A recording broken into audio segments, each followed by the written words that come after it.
BITSAT 2024 के लिए जो हमने आपके लिए रैंक बूस्टर सीरीज यहाँ पे लॉन्च करी थी, उसके अंदर हम जो है आपके लिए सेकंड पार्ट ला चुके हैं।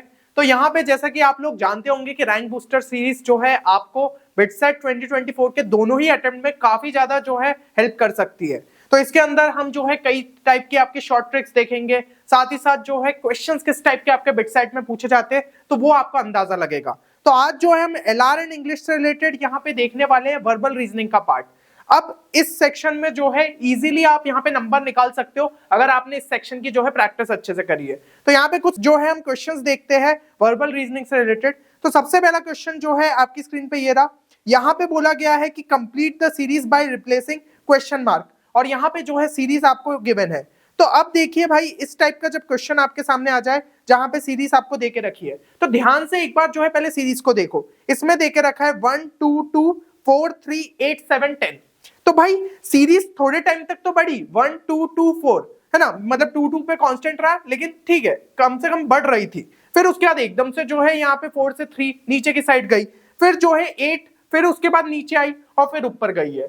तो ऐसी टाइप की जब सीरीज रहती है जहां पे ऊपर नीचे चलता रहता है तो भाई आपको जो है समझ जाना चाहिए कि इस टाइप की सीरीज आपकी मिक्स सीरीज या फिर ऑल्टरनेट सीरीज रहती है, जिसमें हो सकता है दो सीरीज आपके यहाँ पे छुपी हुई हो। तो यहाँ पे अगर हम जो है पैटर्न बनाने की कोशिश करते तो सीधे इसमें तो कुछ नहीं बनता। अगर हम दो यहाँ पे जो है सीरीज लेते हुए चले, जैसे कि आप ऑल्टरनेट नंबर लीजिए 1 2 फिर 3 फिर 7 और यहाँ पे जो है इस तरीके से सीरीज, और दूसरी सीरीज जो है हम मान ले 2 4 8 और 10।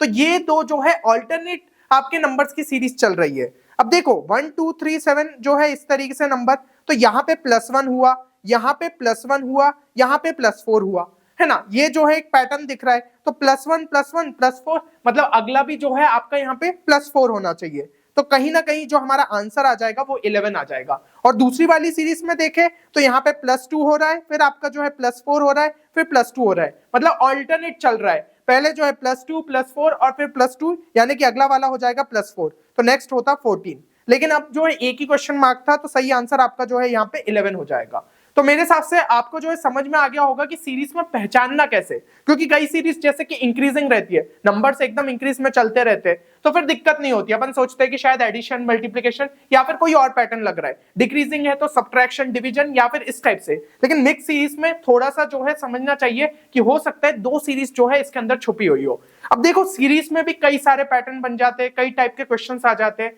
तो यहां पे आपको प्रैक्टिस अच्छे तरीके से करनी है। और अगर आपको नहीं समझ में आ रहा है कि किस सोर्स को रेफर कर सकते हैं जहां से बिटसेट की अच्छी तैयारी हो पाए, तो यहाँ पे एलआर एंड इंग्लिश से रिलेटेड प्रिपरेशन के लिए हमने आपके लिए जो है स्पेसिफिक कोर्स लॉन्च किया है, जिसके अंदर आपकी जो है एलआर एंड इंग्लिश की प्रिपरेशन काफी अच्छे तरीके से हो सकती है। जैसे सीरीज की ही बात करें तो हर एक पैटर्न जो है वहां पे कवर कराया गया है और उससे रिलेटेड आपको क्वेश्चंस प्रैक्टिस कराए गए, साथ ही साथ शॉर्ट ट्रिक्स भी कवर्ड है।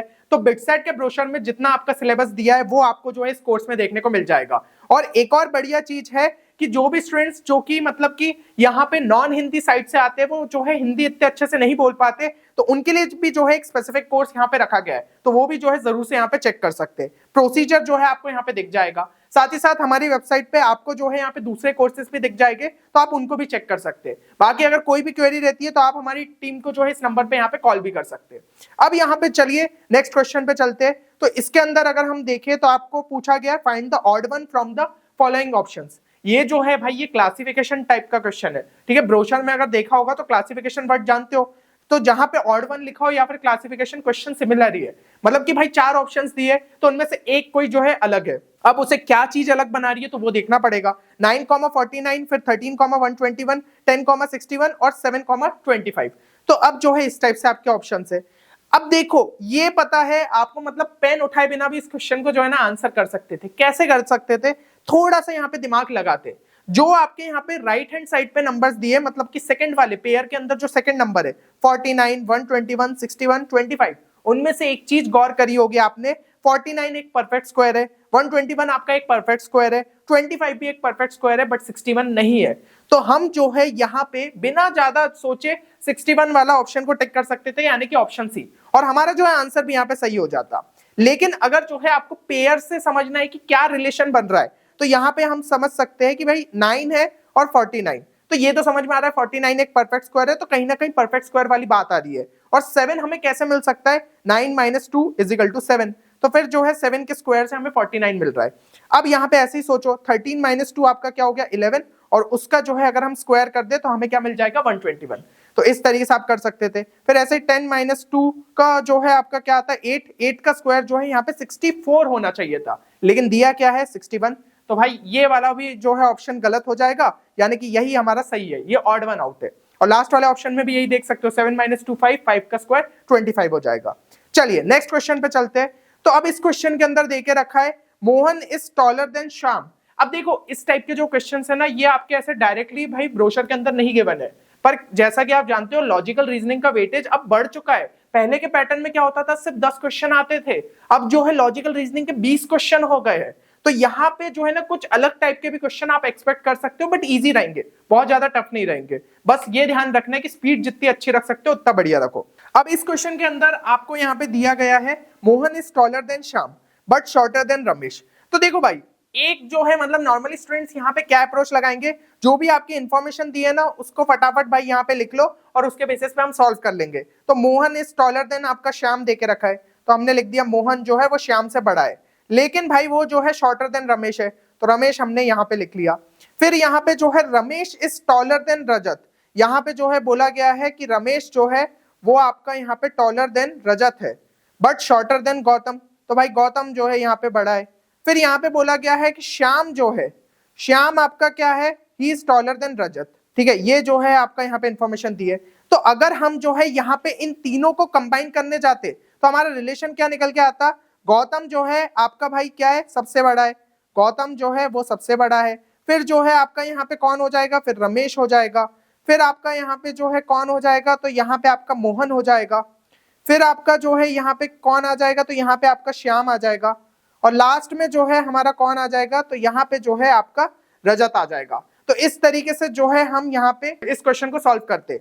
अब भाई यहाँ पे शॉर्टेस्ट कौन हो जाएगा, तो शॉर्टेस्ट हो जाएगा आपका रजत, और सही आंसर जो है आपका होना था ऑप्शन बी।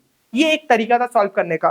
पर यार इतना सारा इंफॉर्मेशन लिखने की भी जरूरत नहीं पड़ती, अगर एक बार जो है क्वेश्चन को ध्यान से समझते, ठीक है, वहीं के वहीं जो है आप उस क्वेश्चन को सॉल्व कर सकते थे, इतना सब ताम झाम के पढ़ने की जरूरत नहीं थी। ध्यान से देखो लास्ट स्टेटमेंट क्या लिखी है, पूछा है शॉर्टेस्ट कौन है।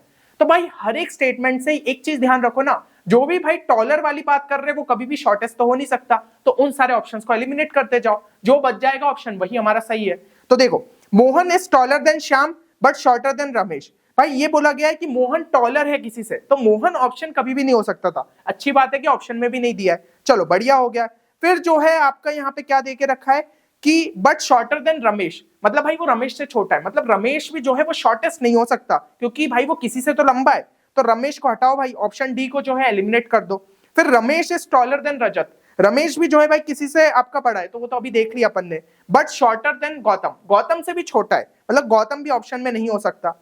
If Shyam is taller than Rajat, मतलब श्याम भी किसी से बड़ा है, तो वो शॉर्टेस्ट नहीं हो सकता, श्याम को भी एलिमिनेट कर दो, बच जाएगा बस ऑप्शन बी, तो सीधा टिक कर सकते थे। इतना सब जो है लिखने की जरूरत नहीं, ना कुछ भाई आपको जो है यहाँ पे सॉल्व करने की जरूरत रहती। तो भाई कभी कभी जो है ना क्वेश्चंस को थोड़ा सिंप्लीफाई करना सीखो, क्योंकि हमें जो है बिटसेट के अंदर टाइम बचाना है बहुत, मतलब जो है आपके लिए टाइम यहाँ पे वैल्यूएबल रहेगा। कई सारे क्वेश्चंस में आप जो बचेगा टाइम उसको यूज कर सकते हो, है ना। तो पैनिक की सिचुएशन यहाँ पे क्रिएट नहीं होने देना है। नेक्स्ट क्वेश्चन पे बढ़ते हैं। तो यहाँ पे दिया है shoes is related to leather in the same way as rubber is related to.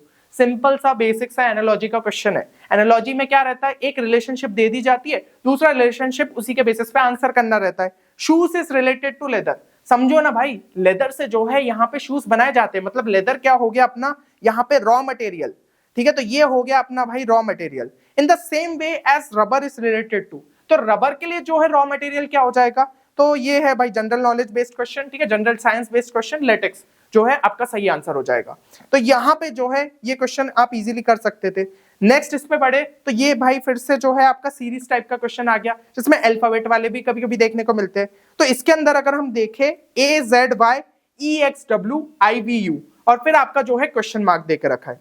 अब देखो इसमें ना दो चीजें हो सकती है, AZY भाई जो है हो सकता है कुछ स्किपिंग पैटर्न से चल रहा हो, ऐसे EXW चल रहा हो या फिर IVU चल रहा हो। लेकिन अगर आप ध्यान से देखो तो AZY, तो AZ तो जो है रिवर्स ऑर्डर में चले और एकदम कॉन्जिक्यूटिव रहे। EXW तो E और X में तो भाई आपकी जो है यहाँ पे अच्छी खासी स्पेस है, मतलब कि यहाँ पे कोई रेगुलर पैटर्न नहीं दिख रहा है। तो आपको क्या करना था, ये जो है पेयर ऑफ वर्ड्स को एक दूसरे के नीचे लिख लो, EXW और यहाँ पे क्या हो जाएगा IVU, इस तरीके से हो गया। अब पैटर्न यहीं पे ढूंढने की कोशिश करते हैं ना, तो ये ए से अगर हम देखें कितने लेटर्स यहाँ पे स्किप करे गए, BCD और नेक्स्ट क्या आया है, E आया है। फिर अगर हम यहाँ पे देखें तो FGH, मतलब भाई 3 लेटर स्किप होके जो है हमारा यहाँ पे अल्फाबेट मिल रहा है, तो इधर भी 3 लेटर स्किप कर दो, JKL, तो नेक्स्ट क्या आना चाहिए, M। अब यहाँ पे जो है फर्दर यहाँ पे सॉल्व करने की कोशिश करो, तो उससे पहले अपन ये देख लेते कि क्या कुछ ऑप्शंस यहाँ पे जो है हमारे एलिमिनेट हो सकते हैं उसके बेसिस पे। तो यहाँ पे ऑप्शन ए में अगर हम देखें तो यहाँ पे M आ रहा है और ऑप्शन बी के अंदर M आ रहा है, मतलब कि सी और जो डी है वो ऑप्शन हमारे सिंपली यहाँ पे एलिमिनेट हो जाएंगे। तो इससे क्या है, ऑप्शन एलिमिनेशन से आपको मेहनत थोड़ी सी कम करनी पड़ेगी। अब देखो ए और बी में जो है सेकंड लेटर यहाँ पे अलग है, तो उस पर हमें आंसर मिल जाएगा। लेकिन सेकंड इसमें क्या हो रहा है, ZXV, मतलब लेटर्स रिवर्स ऑर्डर में चल रहे हैं। रिवर्स में बोलने में दिक्कत आती है ना, तो अपन उल्टे से स्टार्ट करते हैं। वी से अगर यहाँ पे देखे तो यहाँ पे क्या हो जाएगा, एक लेटर स्किप हुआ, WX, VWX, फिर उसके बाद XYZ, है ना, इस तरीके से जो है आपका ऑर्डर चल रहा है, मतलब एक लेटर यहाँ पे पीछे का देखना था, तो यहाँ पे हमारा क्या हो जाता, TUV, है ना। तो ये आपका क्या हो जाएगा, MT, यानी कि ऑप्शन ए सही आंसर है, क्योंकि Q तो भाई जो है ऑप्शन में पॉसिबल नहीं है, तो MT से जो भी बन रहा है वो सही आंसर है। अब लास्ट वाले को चेक करने की जरूरत नहीं है क्योंकि एक ही ऑप्शन बचा है, तो वो भी थोड़े से जो भाई आप सेकंड्स लगाओगे वो भी क्यों लगाना, तो जहां पे मेहनत बचा सकते हो, जहां पे टाइम बचा सकते हो वहां पे बचाओ। चलिए, तो उम्मीद करता हूं कि इस वीडियो से आपको यहाँ पे हेल्प मिली होगी, समझ में आया होगा कि भाई लॉजिकल रीजनिंग के क्वेश्चंस किस तरीके से होते हैं। अब ज्यादा से ज्यादा जो है प्रैक्टिस करो, और ये जो वीडियो है इसको दोस्तों के साथ भी जरूर से यहाँ पे शेयर करना, ठीक है, ताकि हम आपके लिए और इस तरीके के जो है यहाँ पे वीडियोस ला पाए। चलिए, तो फिर नेक्स्ट वीडियो में मिलते हैं, तब तक के लिए जो है अपनी प्रिपरेशन अच्छे तरीके से करते रहिए।